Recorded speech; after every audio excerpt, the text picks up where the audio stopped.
Hello and welcome back. I'm Angelo Tomaselli with Rodent Pest Technologies, and we're here today to talk about rodent bait stations. Over the years, this is one of the most common questions I get for pest control is, what is a bait station? What does it do? So we're going to cover that today and kind of pull that curtain back, let you know what they're about, and take care of some of those myths that people have or have been taught over the years, really. This is a bait station. Companies use different styles of bait station. Usually, none are better than others. It does the same thing as any other bait station. This is the one we choose. Other companies will choose different kinds, and that's fine, because the bait stations are there to focus or serve two different purposes. The first purpose is to keep away non-targets from the bait, meaning small children, pets, wild animals that we're not trying to control, that we're trying to keep the bait away from. Because remember, the bait station programs are going to either address rats, mice, and even ground squirrels. So that's what this does. It keeps any non-target animals from having access to the bait. Second, it keeps the bait fresh. Bait that's exposed to excessive moisture or the sun is going to go bad and go bad prematurely. When it does, rodents like rats are not going to feed on the bait. And people go, well, why do we need a program like that? Well, rodents, rats, mice especially, and ground squirrels to some degree, but they breed mainly in the spring and early summer, not throughout the year like rats and mice. Rats and mice will breed throughout the year, so their population density can increase very quickly. Conservatively, you can have a pair of two breeding rats will become over 1,000 in a year.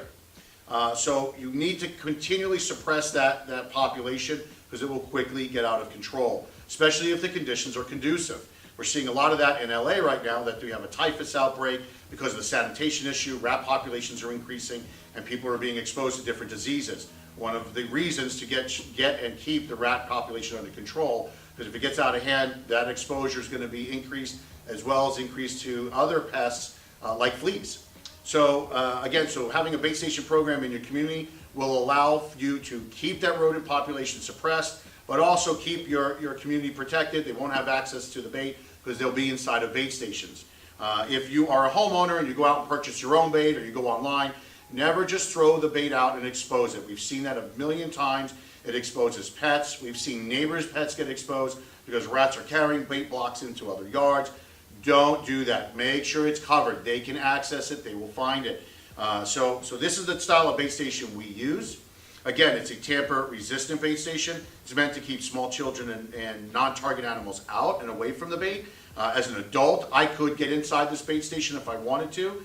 They do lock, so they prevent anybody from being able to just walk up and open them up, which is great. But if I was to take this and take it back to my house, I could use a hammer, saw, screwdriver, I could pry it open, okay? But we're trying to keep out, again, the small children out of them. You can see there's a hole that rats can enter and exit right there, and they'll go inside, and people will say, oh, the rat I saw was way bigger than that hole. Don't worry about it. They're going to be able to get inside, believe me. Rats can get down into small holes. When we're looking for entry points, we're looking for holes the size of a quarter, basically, for them to get in and out. But I want to show you the inside of the bait station now and what it has. And so here we go. We're going to open it up. Each bait station is going to have a key, a special key to open it up, so you can't just walk up and open it up or unclip it or what have you. So that makes it, again, even harder to get into. And so as we open it up, you can see here, the bait is contained in this area here. Here's the entry and exit way right here. And the bait is contained off to the side. Okay? That bait is placed on rods.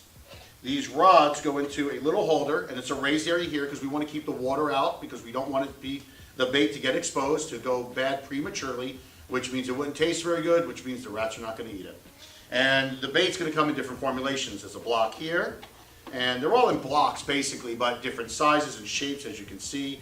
Some are just hard baits, some are soft baits, and they go inside the rod. Now, when we close it here, you can see there's a little wall up on the top here, little piece. Let me see if I can, right here. That goes over the one on the bottom, which prevents anything from reaching over the top and getting access. So once I close it, I can't access it because that top wall meets with the bottom one. And then when you close it and secure it, the bait should not be able to come out. You can see it's secured because the lid is going down on top of those rods, okay? So there we go, okay? So that then is put on the outside. One thing is a requirement for a bait station is that it's staked down or it's held down, okay? Companies do that in a variety of methods. One of them right here is a cement block. and then the bait station goes on top of that cement block right there. It's attached with an adhesive, and the bait station is then placed out on the hardscape, landscape, wherever the program is being put in place at. And then also too, you could also use a stake, okay? Drive it through the bottom of the bait station, holding it in place.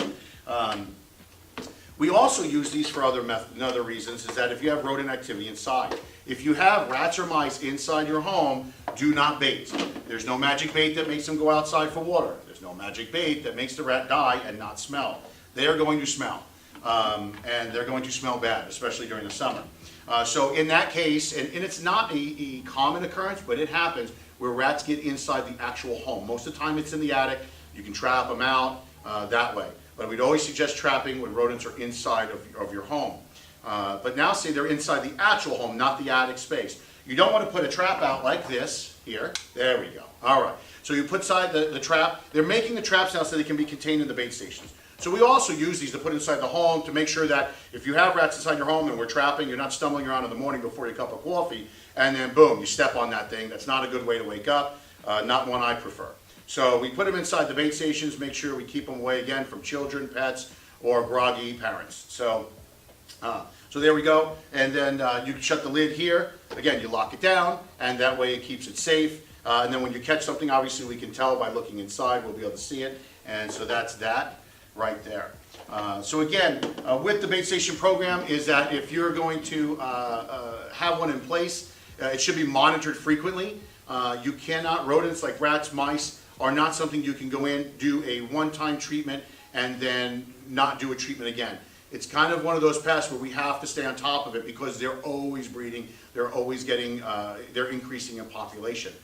So again, thank you for your time. Hope this has helped inform you. If you have any questions or comments, please leave them below. Have a wonderful day and be safe. No, thank you. Thank you. Very kind, everybody. Have a good day. Thank you.